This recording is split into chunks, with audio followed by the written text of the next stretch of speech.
Customer circle નજીક બે દારૂડિયા અને રિક્ષા ચાલક વચ્ચે જાહેરમાં મારામારી। હાથમાં ચાકુ લઈ રિક્ષા ચાલક પર હુમલો કરવાનો કર્યો પ્રયત્ન।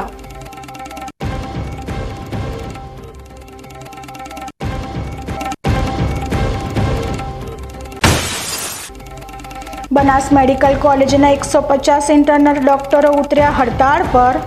ઇન્ટર્નશીપમાં ₹18,200 સ્ટાઇપેન્ડ અને હોસ્ટેલ સુવિધા પૂરી પાડવાની કરાઈ માંગ।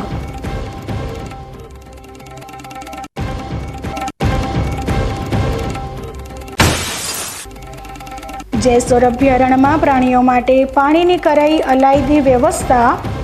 કૃત્રિમ સ્ત્રોતો ઊભા કરાતા ગામડામાં આવતા રીંછ અટક્યા।